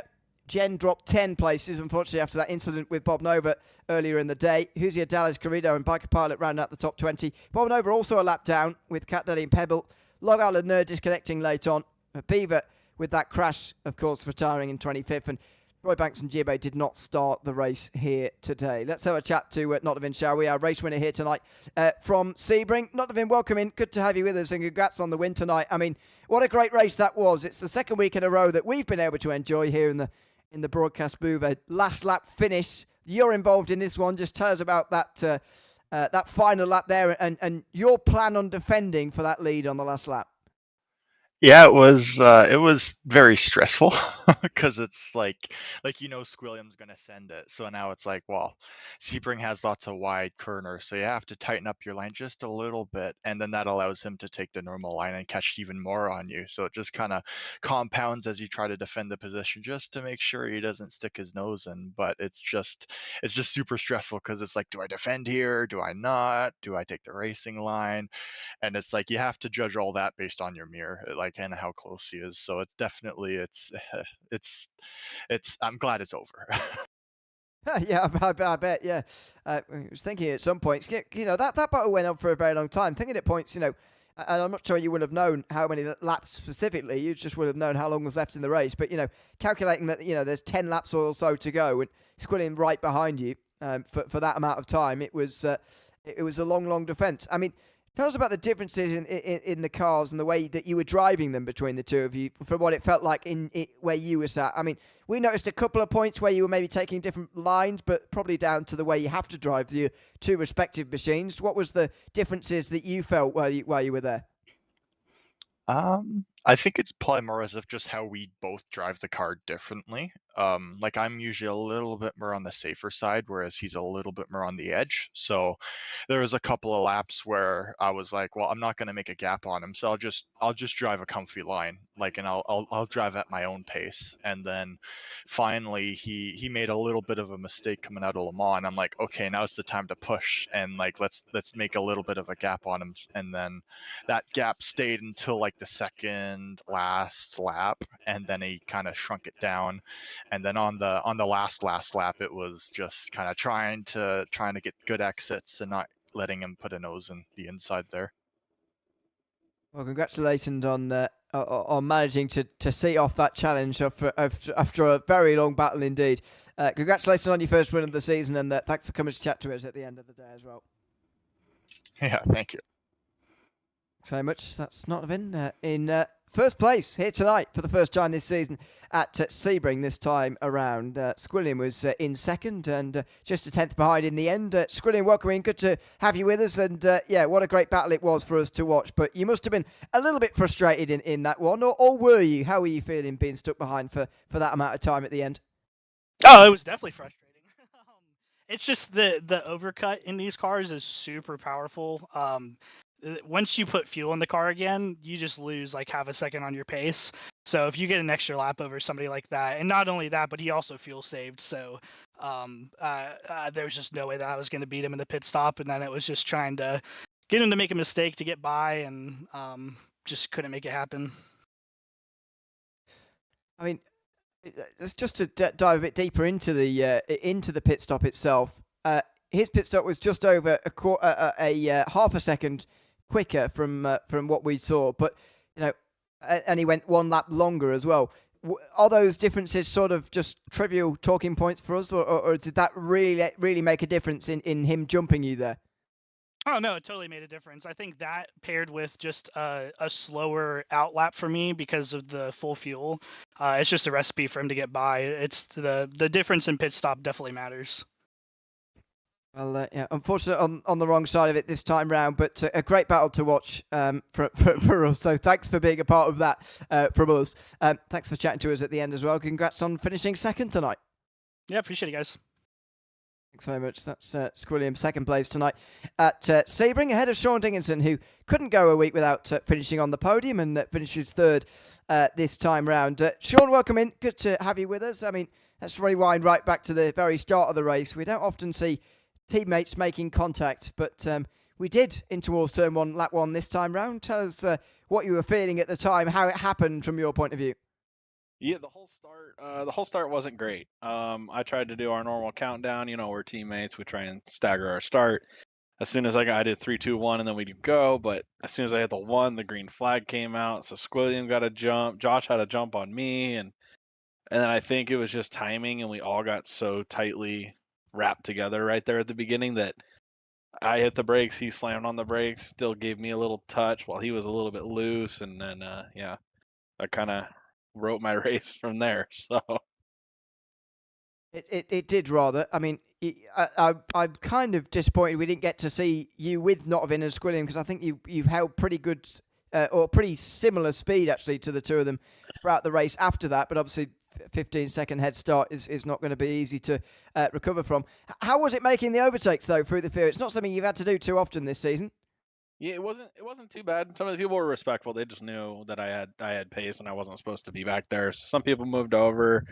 A couple people that caught me out early braking, and I'm just trying to avoid them. I had to save fuel the entire first stint anyways to make it to the halfway point, so that kind of added to it, made it a little easier for me to do that. But it wasn't too bad. It was pretty fun racing with the guys. We had a couple little close battles there. So yeah, we were following you, to be honest, for especially the first 15 minutes or so. One last thing, by the way, on that. Have I been burying my head in the sand a little bit in the first half of the race about this Mustang running out of fuel all the time? Or has this just been happening in the last 2 weeks? What's going on? it's just the last 2 weeks. Dry tracks, heavy throttle tracks. It's been a thing. It was way worse at Brands Hatch because of the short time window. So we weren't sure how many laps it was going to go. We weren't able to test with it, changing weather conditions, all that. This one, we were able to pretty much work it out to a science where we needed the first stint to be dropped down to 3.93 liters per lap. If we went anything above that, we would have ran out. But then the second half, we didn't have to save because we didn't have to account for the pace lap. So we were the only car that had to save fuel the whole time to make it. But it was a real issue. Okay, I'm glad I've not just not been noticing it until round 6 or whatever it was, because that would be embarrassing. But yeah, fair enough.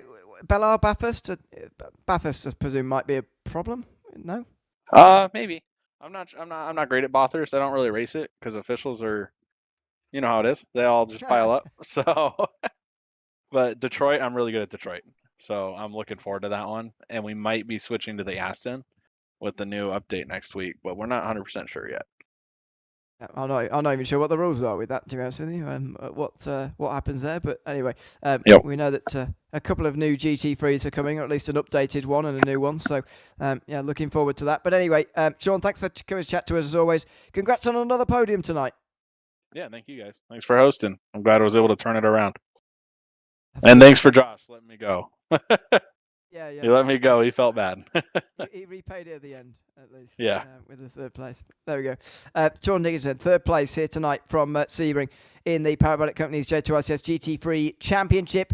And nice to hear, Chris, that things aren't too bad between himself and Josh. I'm sure they wouldn't have been anyway. I wasn't going to assume that they would be. But yeah.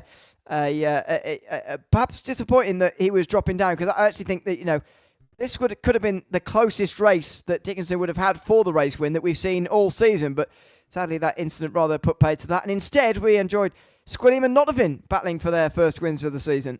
Yeah, I think you're 100% correct right there, Ewan. Even if Dickinson had not had that early lap issue, I really think that Nodovan and Squilliam had the pace. We'd have seen a 3-car battle. That would have been a great race to watch. We were treated with a good one as it was, but adding another car into that fight would have been something to see that we haven't really seen all season long. So just a lot of credit to Nodovan. Did everything he had to do to take that win here tonight. Squilliam, I know Squilliam wanted that. I've been in that position myself. You're right there. You feel like you have the pace, but just come up short right there at the end. So just a great race for both of them. It was a pleasure to watch. It certainly was. And we will, of course, look forward now to the next round, although it's not next week. So don't come back same time, same place as normal to see the Belle Isle race. It is week 13 in our racing next week, and so the Aston is being added into the game, and maybe we'll see a few of them on the grid next time round. We'll wait to see what the rules even say about that, and whether you can change car mid-season and what's going to go on with that. But anyway, that is it from us here tonight. I've been Neil O'Leary alongside Chris Murphy, watching another fantastic edition of the Parabolic Companies J2ICS GT3 Sprint Championship. For the second week in a row, the battle for the win going down to the very last lap. Join us again in 2 weeks' time to see if it happens again at Belle Isle. But from all of us here from Sebring for now, it's goodbye.